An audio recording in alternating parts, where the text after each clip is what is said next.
မင်္ဂလာပါခင်ဗျဒီနေ့တော့ကျွန်တော်တို့3 oscillator လေးသုံးပြီးတော့ rebase တခုကိုကျွန်တော်တို့လွယ်ကူကူရွေးရှင်းလေးဖန်တီးကြည့်အောင်ဗျအဲ့တော့ကျွန်တော်အရင်တော့ပြောခဲ့ပူတဲ့နဲ့တူပါတယ်เนาะကျွန်တော်3 oscillator မှာ oscillator 3ခုရှိတယ်1 2 3အဲ့တော့ကျွန်တော်တို့2နဲ့3ကိုခဏကျွန်တော်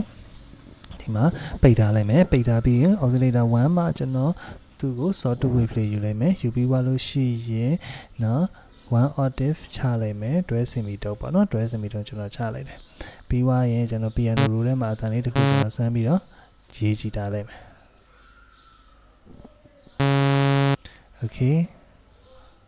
ထုံးစံတိုင်းပေါ့နော်ဟိုအရင်စူနေမယ်ထင်လို့ရှိရင်တော့ငကြက်လေးတက်ထားတယ်ဆိုတော့နည်းနည်းလေးအတန်လေးကိုရှော့ထားပေးစေချင်ပါတယ်ပြီးွားလို့ရှိရင်ကျွန်တော်သူ့ကိုကျွန်တော်နည်းနည်းလေးဒီကျွန်းလေးကျွန်တော်လုပ်လိုက်မယ်okay ပြီးွားရင်ကျွန်တော် oscillator 2မှာလည်း sawtooth wave ပဲယူမယ်ဒီတစ်ခါတော့ကျွန်တော်တို့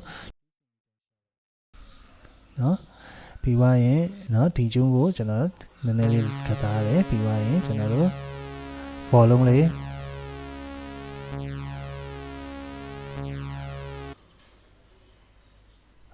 နော် follow လေးတင်လိုက်တယ်ပြီးတော့ oscillator 3ကတော့ကျွန်တော်ကဒီ sine wave ကိုပဲကျွန်တော်ယူထားလိုက်တယ်เนาะယူသွားပြီးွားရင်တုံးစံအတိုင်းကျွန်တော်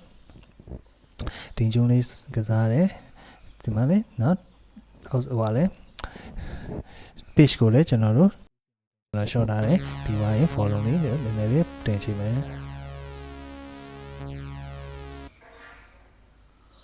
okay ပြီးွားလို့ရှိရင်ကျွန်တော်တို့ detail setting နဲ့သွားမယ်သွားပြီးွားလို့ရှိရင် plugin option ထဲမှာကျွန်တော်ဒီ filter မှာကျွန်တော်ဒီ low pass ကိုကျွန်တော်လုပ်မယ်။နောက်ဒီမှာတော့လောလောဆယ် LP2 နဲ့ကျွန်တော်လုပ်ကြည့်မယ်။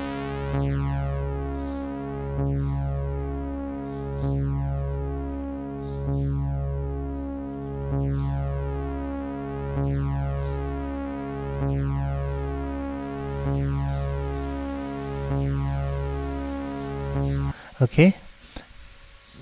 envelope လေးကလေးခြင်းလဲ envelope လေးကိုကျွန်တော်တို့နည်းကလေးကြည့်လို့ရမယ်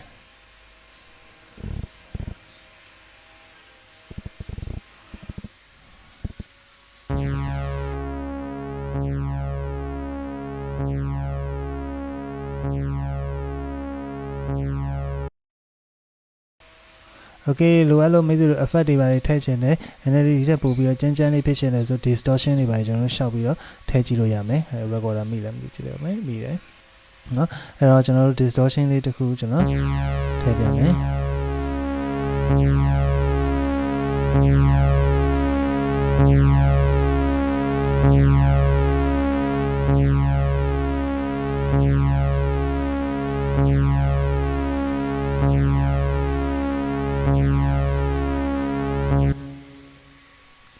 နော် effect မှာတော့ကျွန်တော်တို့ကလိုသလိုပေါ့နော် EQ တွေပါထပ်ပြီးတော့ချိန်ချင်တယ်နော်ကိုယ့်ရဲ့လိုချင်တဲ့အတန်အနေထားကိုရအောင်လို့ဆက်ပြီးတော့ click ချင်တယ်ဆိုလို့ရှိရင်ကျွန်တော်တို့ဒီမှာဆက်ပြီးတော့ click လို့ရမယ်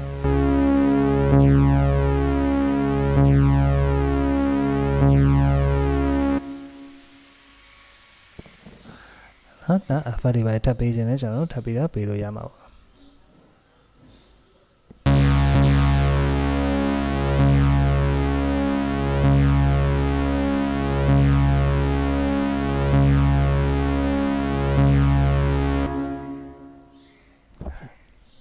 ခုပါလေးကတော့ကျွန်တော်တို့လွယ်ကူရိုးရှင်းရှင်းလေးနဲ့3 oscillator သုံးပြီးတော့ rebase တကူဘယ်လိုဖန်တီးမလဲဆိုတာလေးပြောခဲ့တာဖြစ်ပါတယ်ခင်ဗျအားလုံးပဲကျေးဇူးတင်ပါတယ်